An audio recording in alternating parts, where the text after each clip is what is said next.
Now let's look at some possible fact that is going to be happening in the coming days. The presidential election to be invalidated by the courts. This is a very good prediction by third year GK. Now, one of the grounds to file an election petition is section 134, subsection 2. The election was invalid by reason of corrupt practices or non-compliance with the provisions of this act.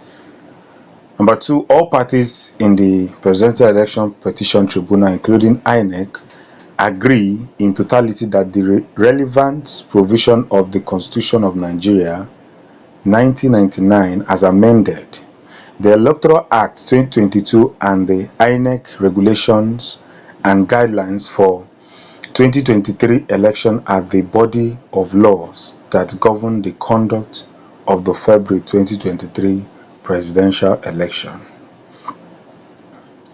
Number 3, section 38 subsection II of INEC regulation is clear that results on form EC8A must be uploaded onto the IREV immediately after the announcement of results at the polling unit in the presence of the observers, voters, party agents, security agents, and INEC officials.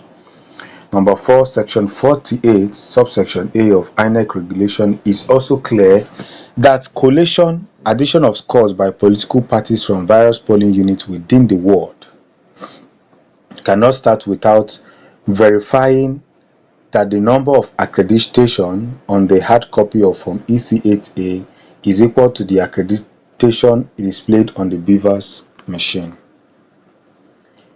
Section 48 subsection A of INEC regulation equally is clear that collation, addition of scores by political parties from various polling units within the ward cannot start without verifying that the scores by political parties recorded on the hard copy of form EC8A is equal to the scores recorded on the form EC8A uploaded onto the IREV at the polling unit.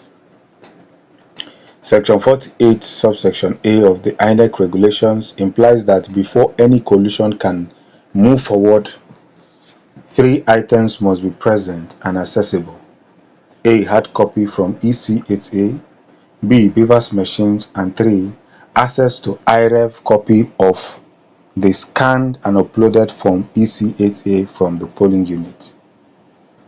Number 7, INEC and the respondents claim they were unable to comply with section 338 III due to a temporary technology fault which was cleared in about 5 hours. Number 8, the petitioners, Labour Party PDP, agree with INEC that they did not upload the result according to the law due to other reasons. Number 9, the petitioners, Labour Party PDP, and respondents, APC and INEC, all agree that section 38 subsection II was not complied with according to the law. Number 10, petitioners, Labour Party and PDP allege that INEC failed to verify the hard copy results with the results uploaded onto the IREV in contravention of section 48 subsection A of the INEC regulations. Number 11, INEC admitted that it did not verify the result with uploaded results in the IREV during collation contrary to the section 48 subsection A of the INEC regulations. Number 12, INEC in fact admitted that only 31% of the result had been uploaded onto the IREV when it made the final declaration and return. 13, petitioners, Labour Party, PDP, and INEC all agree that collation was done without verifying the results scored by the political parties uploaded onto the IREV in contravention of section 48A of the INEC regulations. This agreement by all parties above that section 38 and 48 of INEC regulations were not complied with for whatever reasons is a clear proof of substantial non-compliance according to section 134 subsection 2 of Electoral Act. 15. The non-compliance of section 38 and 48 of INEC guidelines compromised the integrity of the collation process. 16. Section 135 subsection 1 says that when 35 subsection 1, an election shall not be liable to be invalidated by reasons of non-compliance with the provisions of the Act if it appears to the election tribunal or court that the election was conducted substantially in accordance with the principles of this Act, and that the non-compliance did not affect substantially the result of the election. This means that non-compliance alone could not lead to invalidation of the election unless it is also proven that the causes of the non-compliance could have led to other outcomes of the said election. INEC eventually uploaded about 88% of the polling unit results onto the IREV. Now, INEC certified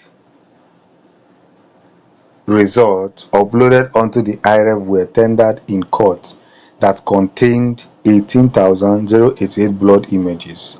Blood in legal terms means unreadable due to maybe alterations, manipulations, incorrect documents, etc. 19. Certified true copies means content same as original. INEC certified copies also included over 4K results where overvoting happened when compared with INEC certified copy of accreditation from the Beavers machine.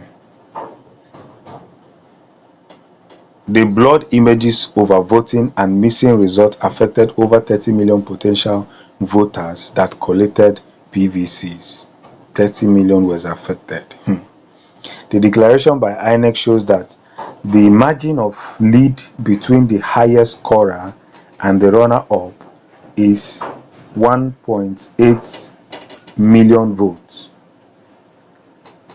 The unreliable result as certified and not controverted by INEC shows over 30 million potential disenfranchised voters, which is monumentally and substantially higher than the margin of lead. This wide margin could have led to different outcome of the election. Now, the sole job of the court in any electoral process is to protect and ensure the will of the people, determined by their casted vote. 25. From the foregoing, I find it highly probably that the February 25th presidential election will be invalidated and a new presidential election conducted within 90 days due to section 136 subsection 1 of the Electoral Act. So, the point now is that this election is invalidated. From every explanation, I'm going to make another video. I'm going to show you how we cannot explain this thing. But from the look of things, INEC failed in every corner. They cannot deny it. Thanks for supporting the Future News Space.